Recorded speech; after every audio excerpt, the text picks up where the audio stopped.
আওয়ামী লীগ মাটির সাথে মিশে গিয়েছে। তাই আমাদেরকে এই পথ পরিহার করে মানুষের হৃদয় জয় করে মানুষের মধ্যে বেঁচে থাকতে হবে। আজকে শুরু হয়েছে গত 20 তারিখ থেকে আমাদের এই নবগঠিত নির্বাচন কমিশন ভোটার হালনাগাদ করার জন্য, যাচাই বাছাইয়ের জন্য মাঠ পর্যায়ে কর্মী নিয়োগ করেছে।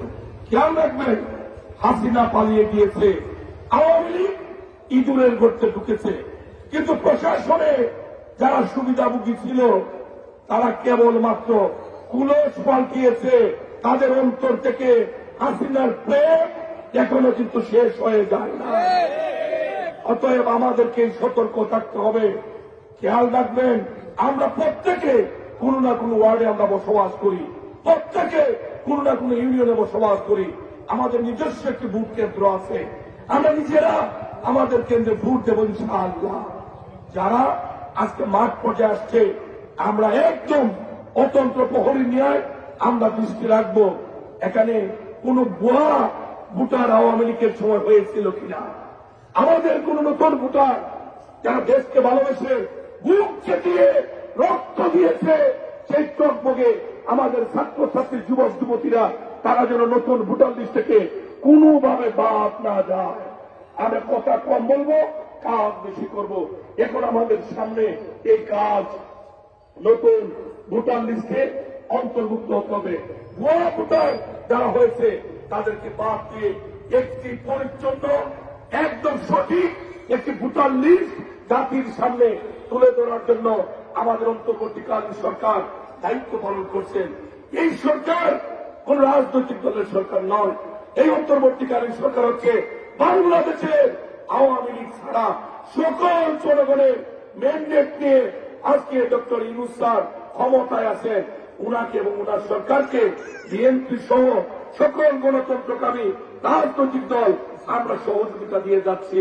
মাঠ পর্যায়ে যারা কাজ করছেন, খেয়াল রাখবেন, খালেদা জিয়া, তারেক রহমান সাহেব আওয়ামী লীগকে যেন আমরা রুষানলে না পড়ে ওনারা আমাদেরকে থামিয়ে দিয়েছেন। আমরা প্রতিশোধ নেইনি, আমরা প্রতিহিংসার বর্ষবর্তী হয়ে কোন ক্ষমতার অপব্যবহার করিনি।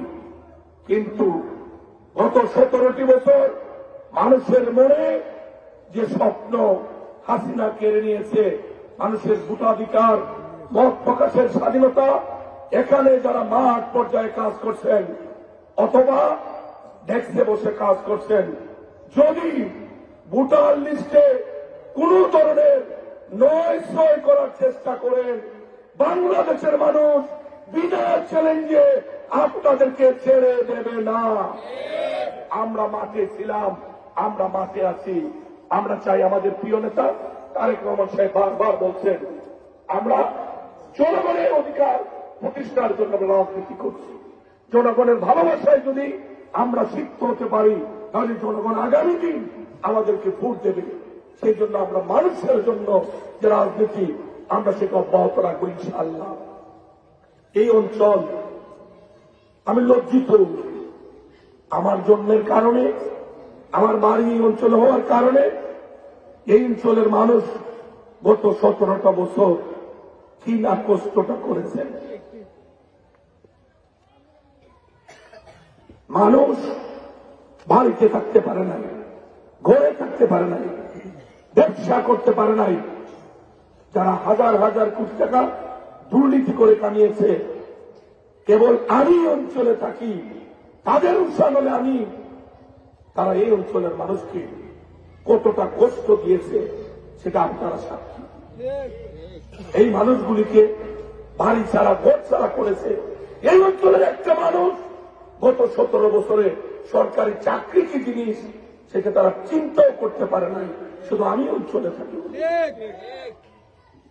দিন ঘুরেছে,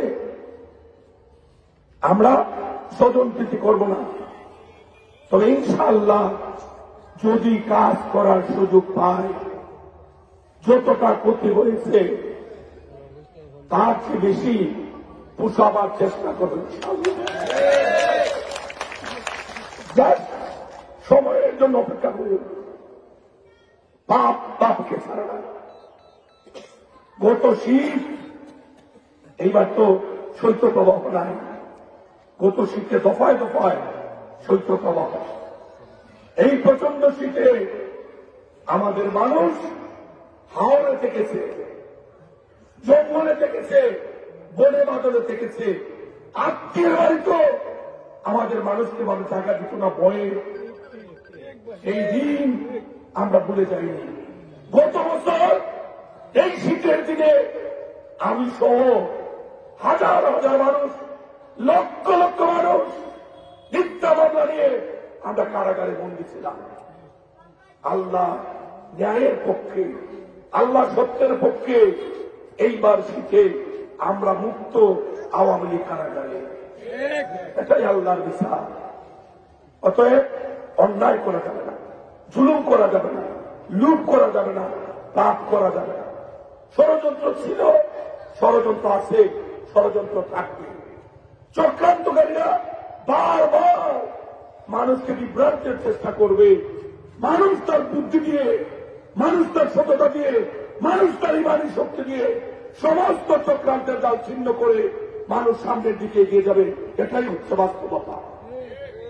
111 সুবিধাভোগী সৃষ্টিকারীরা কোথায়? 111 ক্ষমতায় যারা ক্ষমতাবান হয়েছিলেন তাদের পরিবারের সদস্যরা, আমার সাথেও কেউ কেউ লেখাপড়া করেছিলেন, বিএ পাস করেছিলাম একসঙ্গে। দেখেছি 111 তাণ্ডব, কারাগারে বসে শুনেছি। কি বলে ইতিহাস? তাদের পরিবারের শিক্ষিত ছেলে নিরক্ষর ছেলের কাছে ইউপি নির্বাচনে পরাজিত হয়। আমরা কি দেখেছি? বিশ্ববিদ্যালয় থেকে তাদের যে ভাই, যে ছেলেটি লেখাপড়া করেছে, সেই ছেলেটি সাধারণ ভোটও পাওয়ার যোগ্যতা রাখে না, জামানত বাজেয়াপ্ত। এটাই বাস্তবতা। আজকে বিএনপি, কালকে গণফোরাম, পরশুদিন রাজাকি প্রিয়া, তারপরের দিন আরো আরো আরো আরো। একটা মানুষ কয়টা রাজনৈতিক দল করতে পারে? এটা আমরা মানুষের কাছে বলবো। আয়নায় নিজের চেহারা দেখার জন্য কোন ব্যাড ট্যাক্স দিতে হয় না। আয়নায় নিজের চেহারা দেখুন। সেই দিন যারা 111 এনেছিলেন, আমার বিরুদ্ধে কি মামলা দিয়েছিলেন? এটা আমার গ্রাম, এটা আমার বাড়ি, এটা আমার ওয়ার্ড, এখানে আমার মুরব্বীরা মঞ্চে বসা, আমার সহকর্মীরা মঞ্চে বসা। আমি তিনবার এই পৌরসভার মেয়র হয়েছি, যেখানে আমি শত শত কোটি টাকা আমার হাত দিয়ে চেকের মাধ্যমে খরচ করেছি। 111 যারা ছিল, এখানে ডিসিএফআই, এনএসআই, এসপি, আজকে বিএনপি ক্ষমতায় না, তারা এখানে আমাদের বক্তব্য রেকর্ড করছেন, লাইভ হচ্ছে। সেনাপ্রধান থেকে শুরু করে সরকারের উচ্চ পর্যায়ে আমাদের কথাগুলি শুনছেন, নিশ্চয়ই কতবার শুনবেন। দীর্ঘ 2004 সাল থেকে 18 সালের নভেম্বরের 28 তারিখ পর্যন্ত যে পৌরসভার মেয়রের দায়িত্ব পালন করেছি, সেই পৌরসভায় আমার পরে আওয়ামী লীগ 2 জন মেয়র ছিল। আমি জেলে থাকা অবস্থায় 111 সেনাবাহিনী তারা দায়িত্ব পালন করেছে। আল্লাহর অশেষ মেহেরবানি, আমার বিরুদ্ধে 1 টাকা আত্মসাতের মামলা, 1 টাকা দুর্নীতির মামলা আওয়ামী লীগ এবং 111 দিতে পারে নাই। কিয়ামত পর্যন্ত যদি আল্লাহ তাদেরকে জীবিত রাখে, আমার বিরুদ্ধে দুর্নীতির অভিযোগ আনার সক্ষমতা আওয়ামী লীগ অথবা 111 সুবিধাভোগীদের ছিল না, ভবিষ্যতে থাকবে না ইনশাআল্লাহ।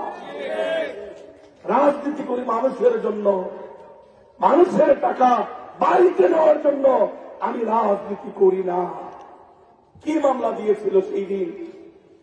আমি নাকি আজকে আসছে কাদের কাদের সম্পত্তি নাকি বাজেয়াপ্ত হয়েছে, এই ব্যাপারে আমার কোনো বক্তব্য নাই। আইন তার নিজস্ব গতিতে চলবে। মিথ্যা কষ্ট দিয়ে যারা আমাকে মাসের পর মাস, বছরের পর বছর জেল কাটিয়েছেন, একবার চিন্তা করুন, চোখ বন্ধ হলে কবরে আপনার হিসাব কে দেবে? কি মামলা দিলেন আমার বিরুদ্ধে? 111 সেনাবাহিনী সার্কিট হাউস ভর্তি, অন্তর্বর্তীকালীন সরকার আজকে আমাদের এই সেনাবাহিনী গর্বিত সেনাবাহিনী আমাদের অহংকার, ম্যাজিস্ট্রেসি পাওয়ার সহ ওনারা মাঠে ময়দানে কাজ করছেন। সেই জন্য তো 111 যারা দায়িত্ব পালন করেছেন। আমি একজন নিরীহ মানুষ, আমি একজন জনগণের ভোট দ্বারা নির্বাচিত পৌরসভার চেয়ারম্যান ছিলাম। আমাকে গ্রেফতার করে সেই দিন আমাকে ডিটেনশন দেওয়া হয়েছিল। কোন মামলা ছিল না, মামলা ছাড়াই সেই শেখ মুজিবের কালো আইন ডিটেনশন দিয়ে আমাকে মাসের পর মাস কারাগারে আটক করে রাখা হয়েছিল। ফাঁসির ছেলে আমাকে রাখা হয়েছিল। একটা ছোট্ট 24 ইঞ্চি ওয়াল, ফ্যান নাই, লাইট নাই, সেইখানে আমাকে রাখা হয়েছে। আমার খাবারের সঙ্গে বালু মিশ্রিত করে দেওয়া হয়েছে, আমি যেন স্বাভাবিক খাবার খেতে না পারি। আমার জামিন হয়েছে জেল গেট থেকে, কুমিল্লা জেল গেট থেকে আমাকে গ্রেফতার করা হয়েছে। আমার বিরুদ্ধে 3টা চুরির মামলা সেই দিন দেওয়া হয়েছিল। এই 111 এই ব্রিগেডিয়ার বক্তব্য বাড়ি, সেই মামলা কি ছিল? আমি নাকি 600 টাকার রেল লাইনের কাঠ বলে স্লিপার, একটা ছাগল ছিল বাক্সে, এই ছাগলকে আমি ভাগ ভাগ ভাগ ভাগ করতো, বলতো আমি নাকি রেল লাইনের শীত চুরি করেছি। স্লিপার কি জিনিস আর শীত কি জিনিস সেটা সে বলতেই পারে না। আমার বিরুদ্ধে 600 টাকার রেল লাইনের স্লিপার চুরির মামলা। আমার বিরুদ্ধে আমার 3 ভাই আমি নাকি টেলিফোনের 9 কোটি 45,000 টাকা দাম আমরা 3 ভাই চুরি করেছি। আমরা 3 ভাই মিলে নাকি এই রাস্তার প্লেট গাড়ি বাড়ানোর জন্য 2টা প্লেট 55,000 টাকা দাম আমরা নাকি 3 ভাই কাজে করে চুরি করে আমার বাবার এই 2 নম্বর খুলে কোটি কোটি টাকার সম্পদ, আমার বাবার নিজস্ব রুজির এই ভিত্তিটা নাকি আমরা চুরি করে রেখেছি। এই চুরির মামলা দিয়ে এই 111 ব্রিগেডিয়ার ফজলুল বাড়িরা সেই দিন আমাকে অপদস্থ করতে চেয়েছিল। আল্লাহর শেষমের বাড়িতে আমি মুক্ত হয়ে, এখানে অনেক সিনিয়র আইনজীবী এখানে মঞ্চে বসে আছেন, আমি জামিনে মুক্ত হয়েছি। এই মামলা কোর্টে আইনি লড়াই করেছি। আওয়ামী লীগ ক্ষমতায় এসেছে, আওয়ামী লীগের বড় যৌবনে এই মামলা যখন কায়েমে গেল, এই মামলায় জজ সাহেব চার্জ গঠনের সময় জিজ্ঞাসা করলেন আমি অপরাধী না, আমি অপরাধী না। আমি জুড়ে চিৎকার করে বলেছি আমি এই মামলার সম্পর্কে কিছু জানি না, আমি নিরপরাধ। উনি বললেন আপনার উকিল সাহেবকে বলেন কথা বলার জন্য। আমি বলেছি আমি আইনের ছাত্র ছিলাম, আমাকে কথা বলতে দিন, আমি এই পৌরসভার নির্বাচিত মেয়র, আমাকে কথা বলতে দিন। জজ সাহেব আমার প্রতি সহানুভূতিশীল হয়ে উনি বললেন আপনি বলুন। আমি বলছি জজ সাহেব এই মামলা আগে 3টা চুরির মামলা আমার বিরুদ্ধে দিয়েছিল তৎকালীন মঈনুদ্দিন, ফখরুদ্দিন, এই ব্রিগেডিয়ার ফজলুল বাড়িরা। সেই দিন আমি হবিগঞ্জের কারাগারে বন্দী ছিলাম, আমি চুরির সাথে আমার কোন সম্পর্ক নেই। উনি বললেন এটা আপনি কিভাবে নিশ্চিত হলেন?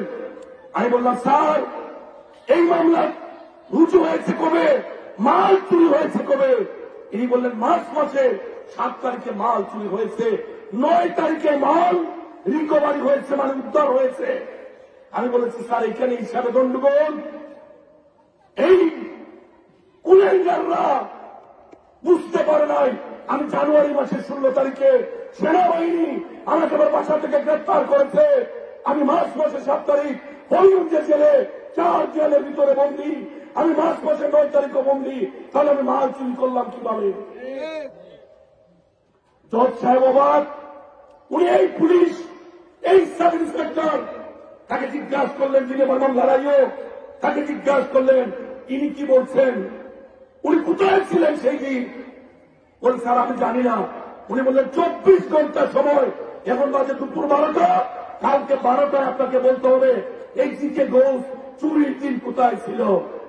পরের দিন এই জেল থেকে এনে উনি কোর্টের সামনে দিলেন যে স্যার জিকে ঘোষ তো কারাগারে ছিল, আমার সেনাবাহিনী বলছে সেই জন্য আমি চার্জশিট করছি, আমার একটা মাফ করে দেন।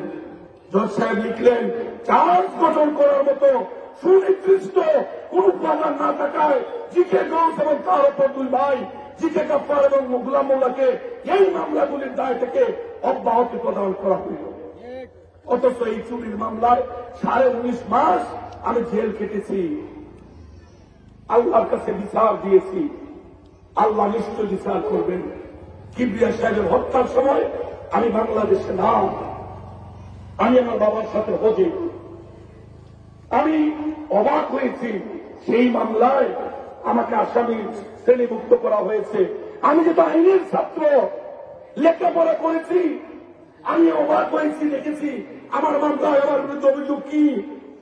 এই রেকর্ড সেনাবাহিনী শুনতেছেন, ডিসিএসপি আমার বক্তব্য শুনতেছেন। আপনারা দেখুন আমার বিরুদ্ধে এই কিবরিয়া হত্যা মামলায় অভিযোগ কি আনা হয়েছে। এখানে অনেক শিক্ষিত মানুষ, অভিযোগ আনা হয়েছে 2003 সালের শেষের দিকে, কোন সময় কোন তারিখ উল্লেখ নাই। আমি নাকি তৎকালীন স্বরাষ্ট্রমন্ত্রী বাবর সাহেবের বাসায় গিয়েছি, আর মুফতি আন্নান সেখানে গিয়েছে। সে নাকি এখানে আমাকে এবং সিলেটের মেয়র সাহেবকে বাবর সাহেবের বাসায় ডেকেছে, আর বাবর সাহেব নাকি বলেছে যাও সিলেটের পরিকল্পনা মতো কাজ করো। এটা কোন মামলা কি? সেই পরিকল্পনা এটা হত্যা করা না কিংবির জাল দেওয়া? সেই মামলায় আমি 739 দিন এই আবু জাহিরের রুশানলে পড়ে আমি বন্দী ছিলাম। মুক্ত হয়েছি, কাবা শরীফে ছুটে গিয়েছি, কাবা শরীফ ধরে চিৎকার করে কেঁদেছি, আল্লাহ আমি কিচ্ছু জানি না।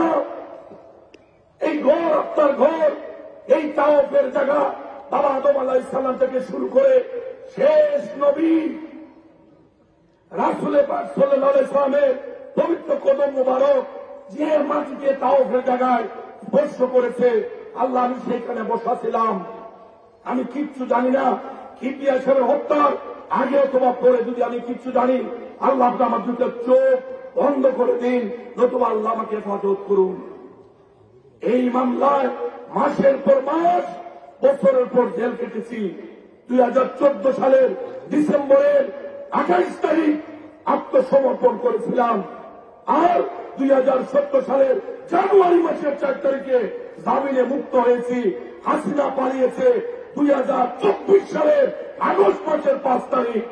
এর মধ্যে এত ক্ষমতা আবু জাহিল্লা দেখিয়েছে, কিন্তু আমার আল্লাহ আমাকে রক্ষা করেছেন। এই মামলা আমাকে সাজা দিতে পারে নাই, আমার আল্লাহ আমার জন্য যথেষ্ট। এগুলো এই জন্য বলছি, এটা আমার গ্রাম, এটা আমার বাড়ি, এটা আমার ওয়ার্ড। আপনাদের জানতে হবে, আপনাদের ছেলে কোন চুরির মামলার আসামি না। সমস্ত মিথ্যা বানোয়াট মামলা দিয়েছে। সেই দিন একটা নিউজ করেছে পত্রিকা, নিউজ কত বড় গাঞ্জা করি। 2023 সালে নভেম্বর মাসে আমি হবিগঞ্জ কারাগারে বন্দী। আমি ফেব্রুয়ারি মাসে 4 তারিখে আমি জেল থেকে মুক্তি পেয়েছি। দীর্ঘ 5 মাস 4 দিন আমি জেলে ছিলাম। ঢাকা থেকে আমাকে গ্রেপ্তার করেছিল। এই সাংবাদিককে, এই 111 সুবিধাভোগীরা, এই আবু জাহিলরা যারা আমার ক্ষতি করতে পারে নাই, একজন প্রসিদ্ধ সাংবাদিককে মিথ্যা তথ্য দিয়েছে। কি সেই তথ্য? যে হবিগঞ্জের সদর হাসপাতালে নাকি 20 কোটি টাকার আইসিইউ ভবন নির্মাণ হয়েছে, সেটা নাকি আমি আমার পছন্দের ঠিকাদারকে কাজ পাইয়ে দিয়েছি। অবাক করার মতো কাণ্ড। শায়েস্তানগর, মোহনপুর, এই আমাদের মাসুলিয়া, অনন্তপুর, মাহমুদাবাদ, যারাই বলেন তো গত 4 মাসে হবিগঞ্জের সদর হাসপাতালের ভিতরে 2টা ইট, একটা ইটের উপরে আরেকটা ইট গাঁথুনি দিয়েছি, এমন কি ঘটনা আছে? নাই। বলেছে 20 কোটি টাকার ভবন। কত বড় মিথ্যা। পরে আমরা জানতে পেরেছি 2023 সালের নভেম্বর মাসে এই নতুন যে ভবনটি হবিগঞ্জ মেডিকেল কলেজ, এটার একটা ফ্লোরের মধ্যে কয়েকটা বেড, আইসিইউর জন্য কয়েকটা বেড স্থাপনের জন্য 1,82,00,000 টাকা টেন্ডার করেছে। তাও আবার শেখ হাসিনা ক্ষমতায়, আবু জাহিলের মতো একটা দুষ্ট লোক এমপি। এখানে আমার জেলে থেকে তাহলে কাজ দেওয়ার কোন ক্ষমতা আছে? এত বড় মিথ্যা সংবাদ সাংবাদিক ছেড়েছে। এটা একটাই উদ্দেশ্য, যারা অতীতে আমার ক্ষতি করতে পারে নাই, তারা ভেবেছে সামনে ভোট আমার চরিত্রে কালিমা লেপনের জন্য। এইটা একটা তাদের অপচেষ্টা। শুধু তাই না, আপনারা দেখেছেন এই যে আমাদের ডিসির একটা বন্ধে বাঁধ ভেঙে গিয়েছিল এই অন্তর্বর্তীকালীন সরকার আসার পরে, আমি সেখানে ছুটে গিয়েছি। মাসের পর মাস আমরা মানুষকে ত্রাণ সহায়তা করেছি। সেখানে আমি এক্সচেঞ্জকে টেলিফোনে ধরেছিলাম, সেটাকে পুঁজি করে বলেছে এই টেন্ডার নাকি আমি আমার ভাইকে দিয়ে দিয়েছি। আশ্চর্যের কাণ্ড, সেই ইঞ্জিনিয়ার নিজে সাক্ষাৎকার দিয়েছেন যেটা এখন পর্যন্ত ডিজাইন এপ্রুভ হয় নাই, টেন্ডার অনেক দূর, কন্ট্রাক্টর তার চেয়ে আরো বেশি দূর। এত বড় মিথ্যা জিনিস দিয়ে যারা আমাকে ক্ষতি করতে চায়, তারাই তো আমাকে ঈদের দিন হবিগঞ্জে জেলে হত্যার চেষ্টা করেছিল। রাখে আল্লাহ, মারে কি, খেয়াল রাখবেন। আমি শতভাগ সতর্ক। গত 5 মাসের উপরে এসপি একজন এসেছে, চলে গিয়েছে। হাসিনার এসপি ছিল, উনি চলে গিয়েছেন। পরবর্তীতে এসপি এসেছেন, চলে গিয়েছেন। নতুন এসপি আসছেন, এসপি এসেছেন, ডিসি সাহেব আসছেন। এখন পর্যন্ত প্রায় 6 মাস কোন সরকারি দপ্তরে আমি একদিনের জন্য, এক কাপ চা খাওয়ার জন্য কোন সরকারি দপ্তরে আমি যাই নাই। কারণ কিন্তু একটাই, আমি জানি আমার দল বিরোধী দল, আমি জানি আমি সাবেক মেয়র, আমি জানি আমি এমপি ইলেকশন করেছি, হাসিনা আমার ভোট চুরি করে নিয়েছে, আমি এমপি হতে পারি নাই। আমি কোন মুখে প্রশাসনের কাছে যাই? সেই জন্য কোন প্রশাসনের লোকজনের সাথে আমার কোন যোগাযোগ নেই। এটা আমি গোপনে বলছি না, মাইকে বলছি, মাইকে। যারা এগুলো বলেন একটু দয়া করুন। মরবেন, একজনের চরিত্রে কালিমা লেপন করবেন, এটা করতে পারবেন, কিন্তু একজনের মনে যে কষ্ট দিলেন, এটা হিসাব কিন্তু আল্লাহর কাছে দিতে হবে। শেখ হাসিনা দাঁত বের করে খালেদা জিয়ার অমঙ্গল চাইত। প্রতিদিন খালেদা জিয়া সম্পর্কে আজে বাজে কথা বলতেন। আল্লাহ ইজ্জতের মালিক, যে খালেদা জিয়াকে নিয়ে কটাক্ষ করেছেন, যে খালেদা জিয়াকে বিনা চিকিৎসায় মৃত্যুর মুখে ঠেলে দিয়েছেন, সেই খালেদা জিয়া লক্ষ লক্ষ মানুষের ভালোবাসায় সিক্ত হয়ে নির্ধারিত ফ্লাইট টাইম ছিল 10টায়, সেই ফ্লাইট রাত্রে 12টার পরে গিয়েছে। তাও আবার কাতারের আমিরের রাজকীয় বিমানে চড়ে, রাজকীয় সম্মানে লন্ডন গিয়েছেন চিকিৎসা করতে। আর হাসিনা চুরের মতো পালিয়ে বাংলাদেশের পণ্য পরিবহনের জন্য কার্গো বিমানে চড়ে ভারতে গিয়ে আশ্রয় নিয়েছেন। এটাই হচ্ছে আল্লাহর বিচার। মরলে পরে দুচোকার বেশ, দুনিয়া তো আল্লাহ অনেক কিছু দেখান। আমি অনুরোধ করি, আসুন সুস্থ প্রতিযোগিতা করি। আমার চাপতে ভালো মানুষ আপনাকে ভোট দেবে, আমার বিরুদ্ধে চুরির মামলা কেন? তাও আবার আওয়ামী লীগ ক্ষমতায় 111 যারা দিচ্ছেন, জানলে চলতে পারে না, সিটিয়া পড়ে, খাইটিয়া পড়ে, নামাজে দাঁড়াইলে সোজা হইয়া ঘুমাই যায়, কিন্তু দুষ্টামি ছাড়ে না। আল্লাহকে ভয় করে। আমি আমার প্রতিপক্ষ কাউকে আমি বাক্য মানে কষ্ট দিতে চাই না। আমি কোন চক্রান্ত ষড়যন্ত্র করে আমি বিএনপি করি না। আমি আমার কর্ম দ্বারা মানুষের ভালোবাসায় সিক্ত হয়ে প্রমাণ করেছি। সারা বাংলাদেশের মধ্যে হাসিনার মোরাজল করে সিলেট কারাগারে বন্দী থেকে দায়ের সৃষ্টি নৌকাকে ৩,৫০০ ভোটে পরাজিত করে ইতিহাসের অংশ হয়েছি। আপনাদের দোয়ায়, আপনাদের জিকে গো। এটা আমার অহংকার না, এটা হচ্ছে বাস্তবতা। আজকে এই কথাগুলি এই জন্য বললাম, এটা আমার বাড়ি। এই অঞ্চলের মসজিদে মুসল্লি নামাজ পড়তে পারে নাই, বিশেষ করে তরুণ যুবক মসজিদ ছেড়ে দিতে হয়েছিল। একটু আগে মুসলিম চাচা বলেছে, আমরা মিটিং করলেই ডিবি, আমরা মিটিং করলেই সাদা পোশাকে পুলিশ, আমরা মিটিং করলেই পোশাক পরিয়া পুলিশ। কি হয়েছে? পরিণতি কি? থানার জায়গায় কিছু খালি পোশাক আর কিছু বন্দুক 21 দিন পাহারা দিচ্ছে আমরা। পাপে পাপকে ছাড়ে না। যারা অন্যায় করেছিলেন একজন পুলিশকে আমরা খুঁজে পাই নাই। এই পুলিশকে উদ্ধারের জন্য তারেক রহমানের নির্দেশে দলের সকল নেতা কর্মীকে নিয়ে বাড়িয়াচুর থেকে 57 জন পুলিশকে অক্ষত অবস্থায় অন্যান্য বাহিনী যেখানে উদ্ধার করতে পারেনি আমরা উদ্ধার করে প্রমাণ করেছি। তুমি উত্তম হলে আমরা উত্তম হব না কেন? এটাই হচ্ছে আমাদের দলের শিক্ষা।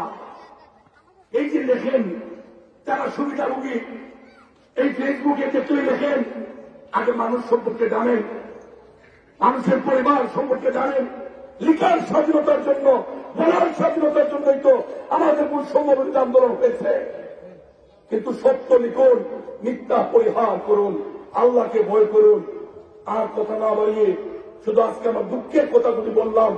আমরা বিএনপি করি, আমরা মানুষকে ভালোবাসি, মানুষের ভালোবাসায় সিদ্ধ হয়ে যদি আল্লাহ রাব্বুল আলামিন আমাদের দলকে খেদমতের সুযোগ দেন আর আমি এই দলের নগণ্য কর্মী হিসাবে কাজ করার সুযোগ পাই, কাজ করে কিন্তু আমি প্রমাণ করেছি আমি কাজ করতে পারি না। আমি কাজ করতে পারি, যদি সুযোগ পাই কাজ করব ইনশাআল্লাহ। আমি 3 সেটের গড়েও থাকি না, আমি ভাড়া বাসায় ছিলাম না। অতএব আমার টাকার প্রতি আমার কোন মোহ নাই। মানুষের সম্পদ আমার সম্পদের লোকে মিশাবার কোন প্রয়োজন নাই। আপনাদের সামনে বেড়ে উঠেছি, এই এলাকার আলু বাতাসে বড় হয়েছি। এখানে আমার স্কুল কলেজের অনেক সাথী এখানে এখানে বসে আছে, তাদের সামনে বড় হয়েছি। এখানে নতুন কিছু চাপিয়ে দেওয়ার সুযোগ নেই। তাই আমার অনুরোধ থাকছিল, আপনারা প্রত্যেকজন এলাকার মানুষ, যারা অন্যান্য ওয়ার্ড থেকে আসছেন, আপনারা আমাদের নেতা, যারা এই মিথ্যাগুলি বলে 111-এর সময় বলেছে, আওয়ামী লীগের সময় বলেছে, এখনো বলার চেষ্টা করছে, তাদের একটাই উদ্দেশ্য আমি যেন রাজনীতি থেকে হারিয়ে যাই। রাখে আল্লাহ মানে ইজ্জত দিবেন আল্লাহ, রক্ষাও করবেন আল্লাহ। তাহলে আমি আপনাদের ভাই, আপনাদের সাথে আছি। আমাদের নেতা জাতির সামনে 31 দফা দিয়েছেন। সবাই বলেন সংস্কার সংস্কার। বিএনপি 2016 সালে জাতির সামনে ভিশন 2030 খালেদা জিয়া দিয়েছেন। আমাদের প্রিয় নেতা তারেক রহমান সাহেব রাষ্ট্র সংস্কার কাঠামো উনি 27 দফা আরো 2 বছর আগে জাতির সামনে দিয়েছেন। আমাদের সমমনা রাজনৈতিক দল সকলে মিলে আমরা রাষ্ট্র কাঠামো মেরামতের জন্য 31 দফা রাষ্ট্রের সামনে দিয়েছি। অবশ্যই আমরা সংস্কার চাই বলে আজ থেকে 2 বছর আগে আমাদের প্রিয় নেতা দিয়েছেন। 2016 সালে বেগম খালেদা জিয়া দিয়েছেন। সংস্কার হবে একটা যৌক্তিক সময়ের মধ্যে। রাজনৈতিক সরকার ছাড়া এই রাজনৈতিক সমস্যা সমাধান করা যায় না। সেই জন্যই জনগণের আকাঙ্ক্ষা, জনগণ ভোট দিতে চায়। জনগণের আকাঙ্ক্ষা, জনগণ তার মনোনীত প্রার্থীকে ভোট দিয়ে পার্লামেন্টে পাঠাতে চায়।